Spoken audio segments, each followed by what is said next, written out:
Hi friends, മന്ദാരം വ്ളോഗ്സിലേക്ക് എല്ലാവർക്കും സ്വാഗതം.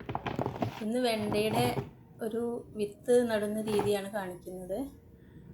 ഇത് ഞാൻ മുന്നേ നട്ട വെണ്ടയിൽ നിന്ന് പറിച്ചെടുത്തിട്ടുള്ള വെണ്ടകളാണ്. ഒരു ദിവസമല്ല, കുറച്ച് ദിവസങ്ങളായിട്ട് ഇങ്ങനെ പറിച്ചെടുക്കുന്നതാണ്. ഇതിലിപ്പോൾ 6 വെണ്ടയാണ് നട്ടിട്ടുള്ളത്. ഇതിൻ്റെ നടുന്ന രീതിയും വളം പ്രയോഗമൊക്കെ ഞാൻ കാണിച്ചിരുന്നു.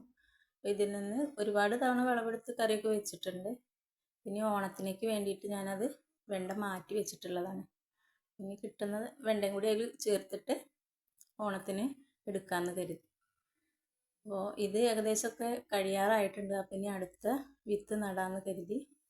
അപ്പോൾ ആ വീഡിയോ ആണ് ഞാൻ കാണിക്കുന്നത്. ഇത് ഞാൻ ഇതിന് മുന്നേ, അതായത് മഴക്കാലത്തിന് മുന്നേ നട്ടിരുന്ന വെണ്ടയിൽ നിന്ന് വിത്ത് വെണ്ട ചെടിയിൽ തന്നെ വെച്ച് ഉണങ്ങിയതിന് ശേഷം പറിച്ചെടുത്തിരുന്ന വെണ്ട വിത്തുകളാണ്. അപ്പോൾ അത് ഇതുപോലെ നമ്മൾ വെണ്ടയിൽ നിന്ന് അടർത്തി എടുത്തിട്ടുണ്ടെങ്കിൽ അത് പെട്ടെന്ന് നാശമായി പോവും. അതുകൊണ്ട് ഞാനത് വെണ്ടയോട് കൂടി തന്നെ വെച്ചിരുന്നതാണ്. അപ്പോൾ ഇതിലൊരു 10-30 വെണ്ട വിത്തുണ്ട്. അതിൻ്റെ കൂടെ തന്നെ കുറച്ച് പയറിൻ്റെ വിത്തൊക്കെ എടുത്ത് വെച്ചിരുന്നു. പയറിൻ്റെ വിത്ത്, അതുപോലെ സാമ്പാർ അമര, അതിൻ്റെ വിത്തൊക്കെ ഉണ്ട്. അതൊക്കെ ഇനി കുറച്ച് കഴിഞ്ഞിട്ട് നടണമെന്ന് കരുതി. വേറെ പയറൊക്കെ ഇപ്പോൾ നട്ട പയർ തന്നെ ഉണ്ട്. അതുകൊണ്ട് ഇതിനി കുറച്ച് കഴിഞ്ഞിട്ട് നടാമെന്ന് കരുതി മാറ്റി വെച്ചത്. ഇങ്ങനെ വെച്ചിട്ടുണ്ടെങ്കിൽ നമുക്ക് കുറേ സമയം കേട് കൂടാതിരിക്കും. നമ്മൾ ഇതിന്ന് അടർത്തി മാറ്റിയാണ് സൂക്ഷിക്കുന്നതെങ്കിൽ പെട്ടെന്ന് നാശമായി പോവും. വിത്ത് ക്വാളിറ്റി ഇല്ലാത്ത വിത്തായിട്ട് മാറും. ഇത് വയലറ്റ് പയറിൻ്റെ വിത്താണ്, കൈരളി എന്ന് പറയുന്ന പയറിൻ്റെ വിത്താണ്. അപ്പോൾ ഞാൻ വിത്ത് നടാൻ പോവാണ്, പാകി കൊടുക്കുകയാണ്. അപ്പോൾ അതിൽ കുറച്ച് ബീൻസിൻ്റെ വിത്ത്, ഞാൻ കറിക്ക് വേണ്ടി എടുത്തതിൽ കുറച്ച് ബീൻസിൻ്റെ വിത്ത് കിട്ടിയിരുന്നു. ഉണ്ടാവുമെന്ന് അറിയാൻ വേണ്ടിയിട്ട് ജസ്റ്റ് ഒന്ന് പാകി നോക്കുക.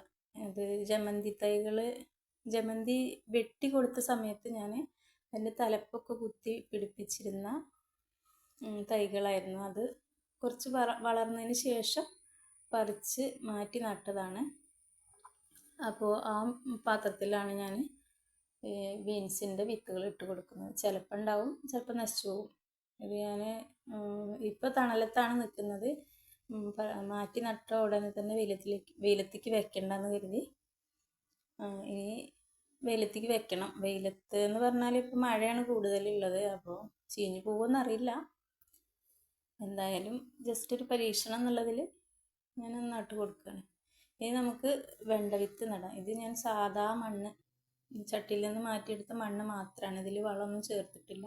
ചാണകപ്പൊടി, ചകിരിച്ചോറൊക്കെ മിക്സ് ചെയ്തിട്ട് അങ്ങനെ നടാം. അതാകുമ്പോൾ കുറച്ചുകൂടി ചെടികൾക്ക് കരുത്തുണ്ടാവും. ഇതിപ്പോൾ എൻ്റെ കയ്യിൽ ചാണകപ്പൊടി തീർന്നു പോയി. ഇനി വാങ്ങിയിട്ട് വേണം. അതുകൊണ്ട് ഞാനിത് വെറും മണ്ണിലാണ് നട്ട് കൊടുക്കുന്നത്. മണ്ണ് ഇതിൽ വളം ഉണ്ടാവും. ആദ്യത്തെ ചെടിക്ക് ഇട്ട് കൊടുത്തതിൻ്റെ കുറച്ച് വളമൊക്കെ ബാക്കി ഉണ്ടാവും. അപ്പോൾ ഈ മണ്ണിലാണ് ഞാൻ നട്ട് കൊടുക്കുകയല്ല, വിത്ത് വിതച്ച് കൊടുക്കുന്നത്. അപ്പോൾ 30 വിത്തുകളുണ്ട് മൊത്തം. എല്ലാം മുളച്ച് കിട്ടുമെന്നറിയില്ല. എന്തായാലും പാകി കൊടുക്കാം. അപ്പോൾ ഇങ്ങനെ ചെറിയ ചെറിയ കുഴി ആക്കിയിട്ടാണ് ഇട്ട് കൊടുക്കുന്നത്.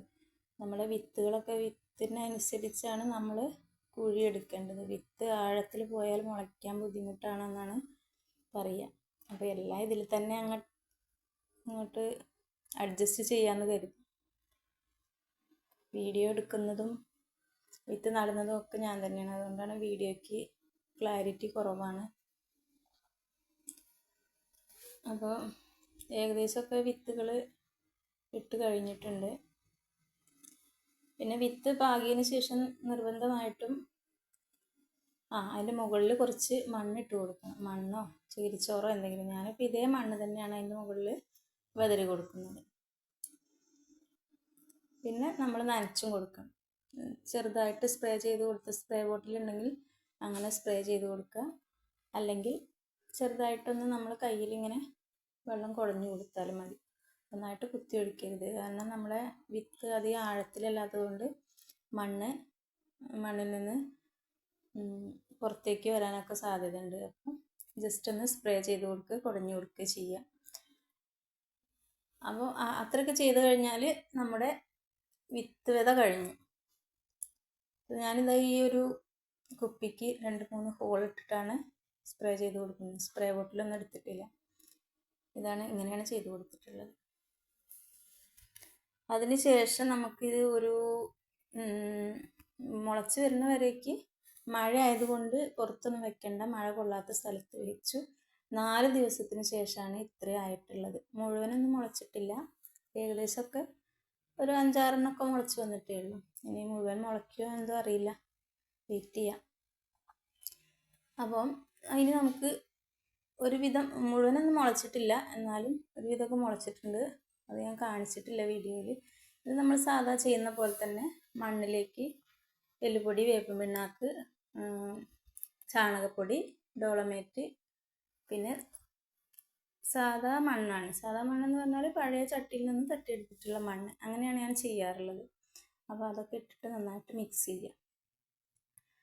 അതിനുശേഷം നമ്മുടെ ചട്ടിയോ ഗ്രോ ഭാഗമോ എന്താണെന്ന് വെച്ചാൽ അതിൻ്റെ അടിയിലേക്ക് പച്ചിലയോ കരിയിലയോ എന്തെങ്കിലും ഇട്ട് കൊടുക്കുക. ഞാനിപ്പോൾ ഇതിൻ്റെ കയ്യിൽ മധുരക്കിഴങ്ങ് പറിച്ചതായിരുന്നു. അതിപ്പോൾ അതിൻ്റെ വള്ളി കുറച്ചുണ്ടായിരുന്നു. അത് ആവശ്യത്തിന് ഞാൻ എടുത്ത് വേറെ ചട്ടിയിലേക്ക് മാറ്റി നട്ടതിന് ശേഷം ബാക്കിയുള്ളതാണ്. അപ്പോൾ അത് അതിൻ്റെ അടിയിൽ ഇട്ട് കൊടുത്തു. അതിനുശേഷം കരിയില ഇട്ട് കൊടുക്കണം. കരിയില ഇത് കഴിഞ്ഞ തവണ എടുത്ത് വെച്ചിരുന്ന പ്ലാവിൻ്റെ ഇലകളാണ്. അതൊക്കെ പൊടിഞ്ഞ് ഏകദേശം വളമായിട്ട് മാറാൻ തുടങ്ങിയിട്ടുണ്ട്, ഒരുപാടായതുകൊണ്ട്.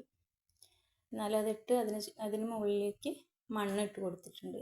ഏകദേശം ഒരു പകുതി ഭാഗത്തോളമൊക്കെ മണ്ണ് നിറച്ചിട്ടുള്ളൂ. ഇത് വലിയ ഗ്രോ ബാഗാണ്. അപ്പം കഴിഞ്ഞ തവണ നട്ടതൊക്കെ ചെറിയ ഗ്രോ ബാഗിലായിരുന്നു, ചട്ടിയിലായിരുന്നു. ഇത് വലുതാണ്. അപ്പം അങ്ങനെ നമ്മുടെ എല്ലാ ചട്ടിയിലും മണ്ണൊക്കെ നിറച്ച് വെച്ചിട്ടുണ്ട്. ഇനി നമുക്ക് തൈ നടാം. ഇതാണ് നമ്മുടെ തൈ.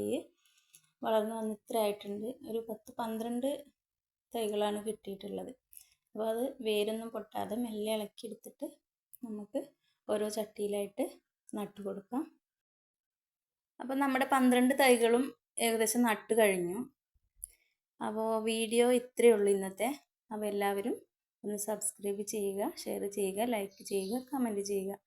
പിന്നെ ഇതുവരെ സബ്സ്ക്രൈബ് ചെയ്ത് കമൻറ്റ് ചെയ്ത് സപ്പോർട്ട് ചെയ്ത എല്ലാവർക്കും നന്ദി.